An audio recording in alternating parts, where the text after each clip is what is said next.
상승을 의미하는 불장, 이 황소장을 계속해서 피해 다니고 있는 암호화폐 시장 관련된 소식 들고 인사를 드려보고 있는 크립토 마토입니다. 야, 요즘에 힘들죠. 방송을 만드는 저도 힘이 쫙쫙 빠집니다. 이런 저에게 힘내라고 최근에 후원을 주신 윤혜원님, 은행 계좌를 통해서 아주 강력한 더블 후원을 해주셨습니다. 정말 감사드립니다. 하루빨리 암호화폐 시장의 장세도 좋아지고 회원님이 투자하시는 코인들 꼭 대박 나셔가지고 올해 큰 수익 거두실 수 있기를 바랍니다. 자, 오늘 첫 번째로 준비된 소식은 무역전쟁에 관한 것입니다. 트럼프가 쏘아올린 작은 공, 더욱더 많은 갈등을 빚어내고 있는 것이 아닌가라는 생각이 드는데요. 중국이 일부 캐나다 수입 품목에 관세를 100% 이상 상승한다라고 해가지고 어제 또 논란이 되었었습니다. 중국은 캐나다가 중국산 전기차와 철강 및 알루미늄 제품 등을 대상으로 관세를 부과하고 있는 것이 못마땅해가지고 이에 대한 보복으로 유채씨 기름과 유박, 완두의 관세 100%를 수산물과 돼지고기에 25% 관세를 추가하겠다라고 밝혔습니다. 아무래도 캐나다가 정말 만만했나 보죠. 시진핑핑이의 라이트훅, 이제 퇴임하려고 하는 저스틴 트루도의 뒤통수에 꽂히고 있습니다. 자, 그리고 제가 관세 이야기를 다시 한번 하게 되는 이유가 있는데요. 저도 항상 이 해외 유튜버들을 보면서 어떤 정보가 있나 기웃기웃거리곤 하는데 어제 한 유튜버가 이렇게 이야기를 하더라고요. 본인은 지금 현재 미국 증시가 떨어질 때마다 줍줍을 하고 있다. 지금 무역전쟁, 관세 때문에 계속해서 떨어지고 있는데 근데 봐라, 트럼프 같은 경우는 어떻게 하고 있느냐. 관세를 매기겠다라고 하고 막상 닥치면은 한 달 연기. 또 막 으름장을 놓은 다음에 막상 닥치면은 또 한 달 연기. 트럼프 본인은 주식에 지금 관여를 하지 않겠다라고 이야기를 했지만은 사실은 그렇지 않다라는 것이죠. 지금 연기를 하고 있을 뿐 계속해서 주식에 신경을 쓰고 있다. 그렇기 때문에 나중에 반등은 반드시 오게 될 것이다. 물론 추가적인 하락이 나올 수 있기 때문에 분할로다가 떨어질 때마다 줍줍을 하고 있다라고 합니다. 증시가 반등하게 된다라면 비트코인에게도 영향을 주게 되겠죠. 자, 과연 그렇게 될 수 있을 것인지 지켜보도록 하시면서 다음으로는 어제 크립토 서밋 소문난 잔치에 먹을 것 없다라는 말이 있는데 이거는 뭐 먹을 것이 없는 정도가 아니라 그냥 상이 텅텅 비었었죠. 이것이 잔치가 맞나 싶을 정도로 허망한 서밋이었습니다. 중요한 발표는 없고 한 말 되풀이 도돌이표로 계속해서 돌렸는데 뜬금없이 무슨 피파 월드컵 트로피를 들고 나와가지고 피파 어쩌고 저쩌고 그런 얘기가 나오질 않나. 자, 근데 한 가지 신기한 것은 말이죠. 해당 서밋에 참석했었던 사람들은 전부 다 좋았다라고 칭찬 일색이었습니다. 마이클 셀러는 물론이며 리플사의 CEO 브래드 빵영하우스 같은 경우도 정말 의미있고 긍정적인 자리였었다라고 다녀와가지고 여러가지 긍정적인 평가를 남기기도 했었습니다. 브래드 갈링하우스 뿐만 아니라 체인링크의 CEO 같은 경우도 좋은 자리였었다라고 평가를 했었으며 해당 자리에 참석하지는 못했지만은 폐렴 때문에 참석하지 못한 신시아 루미스 의원 같은 경우도 트럼프 대통령에게 다시 한번 찬사를 날리기도 했었다라고 합니다. 자, 과연 우리가 모르는 뭔가가 있었던 것일까요? 아니면 그냥 전부 다 예의상 혹은 아부성으로다가 이렇게 칭찬을 하는 것일까요? 다음으로다가 예산 중립적으로다가 미국 정부가 비트코인을 매입할 수 있다는 것에 대해서 바네크 같은 경우는 여러 제안들을 내놨었다고 하는데요. 예를 들어서 금 가격의 재평가, 비트코인 채권 발행, 정부 자산 매각 등을 통해 가지고 비트를 추미할 수 있을 것이다 라고 이야기를 하기도 했었습니다. 특히나 금의 공식 가치를 조정하게 되면 추가 자본을 모을 수 있으며 이를 통해서 비트코인 비축량을 늘릴 수 있다는 것인데요. 이를 위해서는 의회의 승인이 필요하다고 하죠. 다른 것도 아니고 금 가치를 다시 조정한다는 것에 대해서 특히 반대하는 의원들이 있을까 싶기도 한데 자, 물론 트럼프를 싫어하는 사람들은 무조건 반대하고 보겠죠. 벌써부터 미국 민주당 몇몇 의원들 같은 경우는 비트코인을 모으겠다라는 트럼프 정부를 비웃는 그리고 비판하는 인터뷰들을 공개적으로 진행하기도 했었는데요. 그럼에도 불구하고 미국 하원 의원 같은 경우는 트럼프의 이러한 정책, 전략적 비트코인 비축 지원을 시사하고 나섰습니다. 특히 미국의 하원 금융서비스위원회 위원장 프렌칠 같은 경우는 트럼프 대통령의 행정명령 이행 과정에서 행정부는 의회와 협력해야 된다. 특히 비트코인 비축 관련 자금 조달 문제가 중요한 협력사항이다라는 점을 강조하면서 도와줄 수도 있을 것이다라는 것에 대한 가능성을 언급하기도 했었다라고 합니다. 자, 그리고 마이클 셀러 같은 경우는 어제 서밋에서 트럼프 대통령에게 대놓고 전체 비트코인 공급량의 25%를 미국이 반드시 손에 넣어야 된다라고 이야기를 하기도 했었으며 이러한 비트코인 전략적인 비축으로다가 2045년까지 최대 81조 달러가 창출 가능하다라고 밝혔습니다. 자, 이를 트럼프가 얼마나 진지하게 들었을지는 모르겠네요.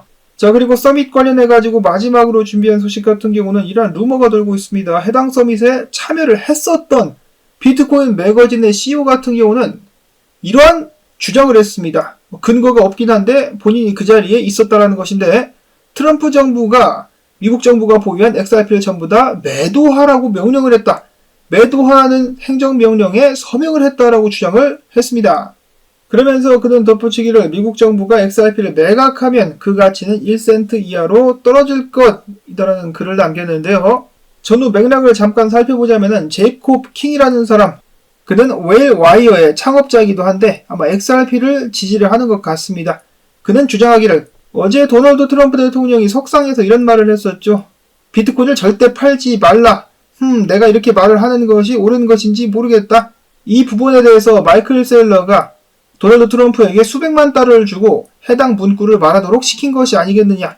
근데 제대로 말을 하지 않자 이렇게 머리를 감싸진 것이다라고 주장을 하자, 비트코인 매거진의 CEO가 깝치지 마라. 내가 그 자리에 있었는데 트럼프 같은 경우는 미국 재무부로 하여금 미국 정부가 보유하고 있는 XRP들을 싸그리 긁어 모아가지고 매도할 것을 명령하는 행정명령에 서명을 했다. 그리고 XRP 판돈으로 비트코인을 매수하기 위한 것 아니겠느냐라고 글을 남겼는데요. 야, 이거는 굉장히 논란이 될 만하죠. 비트코인 매거진의 CEO 같은 경우는 트럼프가 선거운동 당시 암호화폐 관련해가지고 고문을 맡은 적도 있었고, 그리고 또한 어제 서밋에 참석을 했었기 때문에 그것도 트럼프 대통령의 행정명령을 가지고 구라를 칠까? 자, 굉장히 지금 혼란스러운 상황입니다. 비트코인 매거진의 CEO가 쓴 다른 답글을 봤을 때 어쩌면은 XRP에 대한 것이 아니라 어제 백악관에서 그랬었죠. 미국 정부가 들고 있는 암호화폐들을 감사를 통해 가지고 절차에 거쳐 가지고 자본화할 수 있을 것이다라고 한 부분을 이런 식으로 해석을 해가지고 답글을 단 것이 아닌가? 저는 그럴 수 있다라고 보고 있습니다. 사실 비축 법안에 포함된 것이 비트코인밖에 없기 때문에 미국 정부가 XRP뿐만 아니라 다른 알트코인들도 매도할 가능성도 있죠. 하게 된다라면은 해당 서밋에 참석했었던 또 다른 3자가 나와가지고 해당 발언이 진짜인지 아닌지 좀 확인을 해줄 수 있으면 좋겠습니다.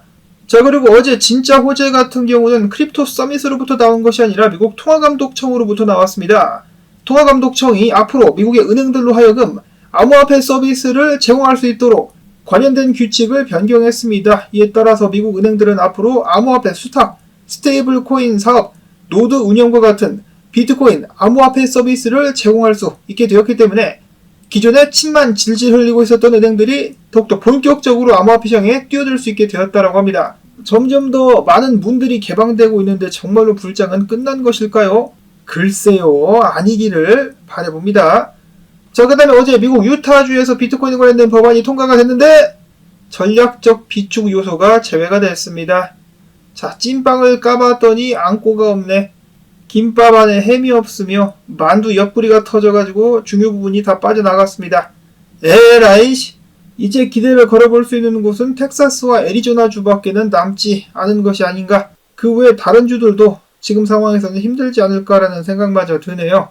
비트코인 가격이 한창 치고 올라가고 있었더라면은 상황이 달라지지 않았을까 아쉬움이 많이 남습니다.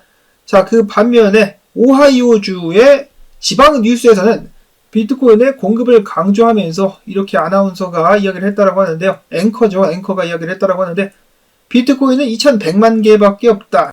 반면에 전 세계에는 5600만 명의 백만장자들이 있기 때문에 그들이 원한다 할지라도 하나의 비트코인을 온전히 보유하는 것이 불가능하다라는 점을 다시 강조를 했다라고 하는데요. 근데 또 그게 정확한 통계라고 볼 수가 없는 것이 유실된 물량들을 제외하고 나면은 대략적으로 1800만 개, 1700만 개가량밖에 없으며 그 중에 또 100만 개는 사토시가 들고 있지 않습니까? 거기다가 비트코인을 1개 이상 10만 개, 100개, 10,000개 보유하고 있는 기업들, 기관들이 있기 때문에 전 세계 모든 백만장자들이 비트코인을 1개 이상 보유하는 것 어림도 없습니다. 미국 내에 있는 억만장자들도 비트코인을 1개 온전히 보유할 수가 없습니다. 그런 점들을 기억을 해야 되겠고, 자, 그 반면에 어제 비트코인 현물 ETF에서는 자금이 또 빠져나갔습니다. 4억 940만 달러가 빠져나갔는데 블랙록에서는 4012만 달러가 빠져나갔습니다. 진짜 겁나게 팔아대고 있네요. 기관 투자자들. 자, 그 반면에 좀 헷갈리는 온체인 데이터들이 나왔었는데요. 고래들이 지난 2주간 비트코인을 3만 개 이상 매집했다라는 알리 마르티네즈 분석가의 분석. 반면에 인투더블럭 같은 경우는 고래들이 비트코인을 계속해서 팔아가지고 2019년 이후 가장 적은 수준으로 고래들의 비트코인 보유량이 떨어졌다라고 주장을 했습니다. 당연히 둘 다 맞을 수도 있겠죠. 파는 고래들도 있고 사는 고래들도 있을 수 있겠는데 전체적으로 고래들의 보유량이 떨어지고 있는 것일 수 있겠다.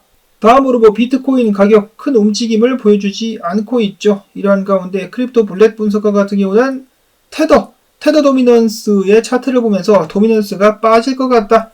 테더 도미넌스가 빠지게 된다는 것은 테더가 밖으로 흘러나와가지고 코인들로 들어간다는 의미, 곧 코인들이 펌핑할 수 있을 것이다 라고 희망을 가져보고 있었는데요. 과연 펌핑을 주도할 수 있을 만한 핑계나 호재거리가 나올 수 있을 것인지 시장에 지금 희망맹이가 하나도 없습니다. 애쉬크립토 분석가 같은 경우는 비트코인 같은 경우 이런 단계를 거쳐가지고 가격이 상승하는데 상승 다음에 이런 식으로다가 축적 그리고 가짜 하락 후에 펌핑이 온다. 최근에도 같은 과정을 겪고 있기 때문에 지금보다 추가적으로 하락이 나올 수는 있겠지만 그래도 상승이 이어질 수 있지 않겠느냐라는 희망 회로를 돌려보고 있었습니다. 그 외에 특별한 분석은 나오지 않은 가운데 오늘 이더리움이 꿈틀꿈틀대고 있네요. 하지만은 ETF 어제 자금이 마찬가지로 빠져나갔습니다.